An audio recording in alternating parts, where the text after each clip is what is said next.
how is this tactic going to affect my community? So he knew what he was doing. He's a polarizing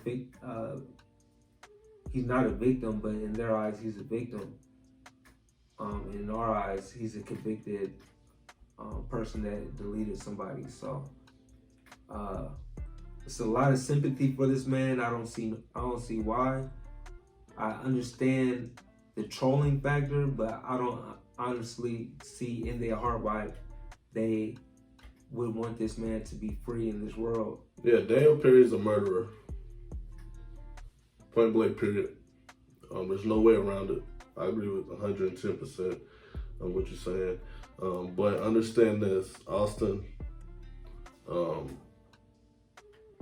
If you do not do what's right, expect a protest in the city.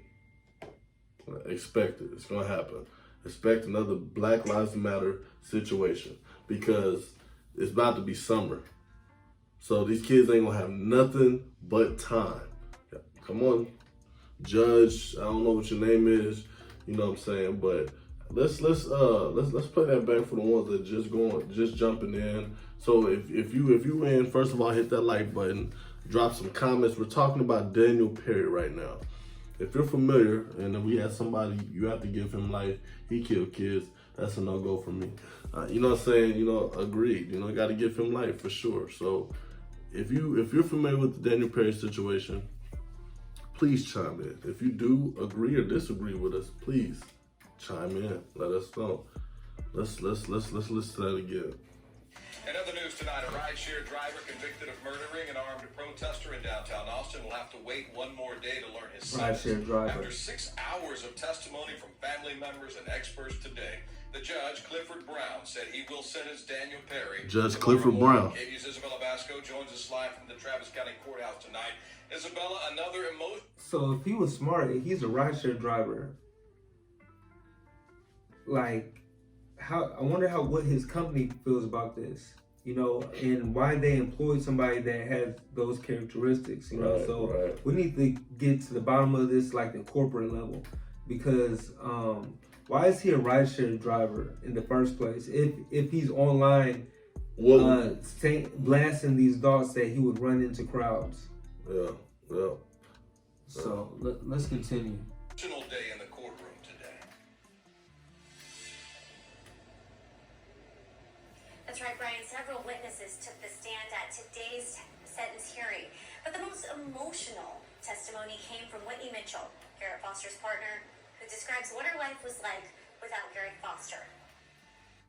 Whitney Mitchell and Garrett Foster technically weren't married yet, but she says she considered him her husband, a constant presence in her life. When she lost her arms and legs to sepsis, he served as her caregiver.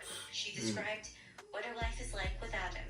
It's hard to sleep in my bed. She's beautiful too. He's not there. I have to learn how to do all of that stuff that Garrett was doing for me for a decade.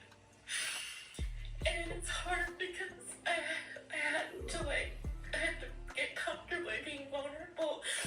The defense brought in So you hear the kind of man that he was, Daniel Perry. He acted as her caregiver, and that it was the love of his life. Technically, they wasn't married, but a piece of paper doesn't define love. All right, that was true love, unconditional love. Let's continue. Yes, that's emotional testimony that might push the jurors through, or the judge through right there. As a witness, Yes, he believes Sergeant Daniel Perry suffers from PTSD and has personality characteristics consistent with an autism spectrum disorder. The defense questioned Hub about Perry's texts and social media posts. How does that make sense, or does it make sense, understanding how you have been describing Black judge. For him to share different memes and different social commentary, he doesn't know if his friend who's an African American or a Latino or mixed race or whatever, they don't see that. He sees his battle buddy, and his battle buddies are sharing these rather crass and baseless jokes. The defense also brought witness. He calls them jokes, but Baseless is that. Baseless. When does a baseless joke become reality on the same situation he's talked about? If you want to convict people that's in rap and use their lyrics against them, why can't we use his tweets against them? Because look, he calls them baseless, and just jokes, crass jokes. When in reality they're obscene and destructive to our community. Hurtful. Yeah, so there's so many trolls online, you don't know who's willing to act on it, and you don't know who you're inspiring to act on it. So just know, like, when you're online and you leaving these comments, and or you're leaving a comment against somebody else's comment, just really try to put them in their place, because that could save a life. You never know it. Your different viewpoint. Or, on the flip turn, if you're the one trying to exercise your second or your right to just flagrantly talk online, then just know that you're affecting the community in a bad way. It's not a joke to somebody out there. Or your words definitely could turn into reality. So keep it up. I see you guys online. I'm definitely online watching the comments on all of these stations, and it's filthy. It's dirty, and it's really no place for that. But hey, that's why we got the internet. Internet is full of trolls. So it's like when you cross the line from being a troll to these are your hard ideological feelings and you're willing to act on them. Yeah, and we're not about to keep, just like I said yesterday, on Sunday, about mental health. People want to run the my mental health illness. But last week, everything was just okay. It isn't until somebody gets in trouble that they want to run to, what can I say to get him out of this? Because PTSD is a real serious thing.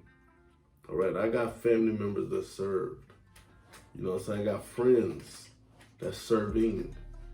And we just know, you can do your research and see that PTSD is super real. However, are we really going to sit there and say that a protest sparked his PTSD? A Black Lives Matter protest. A Black Lives Matter protest. Let's make sure we emphasize what type of protest. A Black Lives Matter protest. All right, and we're in here discussing of him killing. What color is Daniel Perry?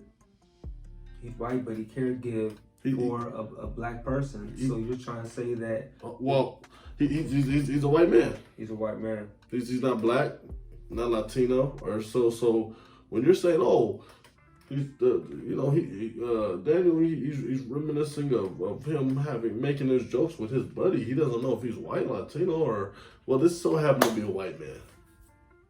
And I know for a fact, America, y'all ain't about to accept that. I know y'all ain't gonna accept that, because there's always a black rapper or a black, somebody that or Latino or somebody that that's our colors that die, and the cheek gets turned all the time. And you gotta think too, like we can use that. We can use the PTSD excuse, because we walk outside, we see murders all the time. So if anything, the entire black community, whenever something happens, should fall on PTSD. But guess what? We don't. We would love to say that, but we would love to use it. We can't. We can't. And our if you notice, our lawyers rarely ever argue that on trying to reduce the sentence or anything. Yeah, they'll look at us crazy. They'll look at you crazy and be like, what? PTS what? PSP, PS3, PSP, PS4. Is that what you're trying to say? PS5?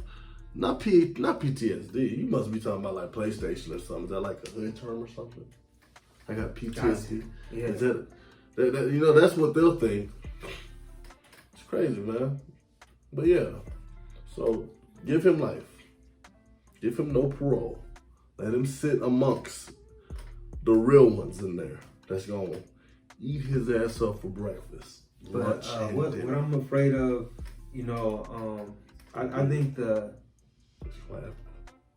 Even I if think it the, is for 3 the federal years. prison is a little different. Like He may not make it they out. have their side, so the white supremacist is going to hell him.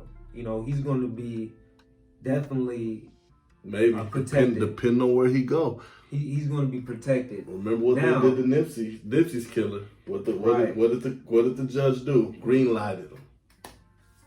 Right. So It's a black judge. So yeah, that's definitely yet to see. Even if he does, you know, only do 2 or 3 years, there still needs to be justice on the streets for him. So sometimes, like, justice is street justice as well. So that's the same way I feel about a couple of killers that's running loose right now. You know, your justice and it don't just end with the judge. So our compadres are speaking. You hear that? Yeah, man. They not trying to hear PTSD with me. I know what you're saying. See, look, the real ones know because look, they going. You know, my man just told me. My man's, you know what I'm saying, the saying that, you know, he's going through real situations on a day-to-day and has been through it. You know what I'm saying? So PTSD for us is a normal day. It's a red light, green light. And the only time it's yellow light is if moms is around or kids is around. For some situations, that don't even matter. You know what I'm saying? That's on game. Shoot. As you would. No, that's facts. But we know how to check ourselves and not let it affect us to where we. Yeah, he definitely the L. He with no parole. Yeah, so that's a big sentence. It's coming up. We'll see if the judge holds his feet to the fire. It's his decision, you know, and it's the life on the balance. So it's definitely not going to be the end of it. Like I said, Governor Abbott is trying to get get him out of trouble as soon as he can. So it's going to be the state versus, you know, the legal system in Austin. Who will prevail, you know, and it's different communities fighting for different causes. So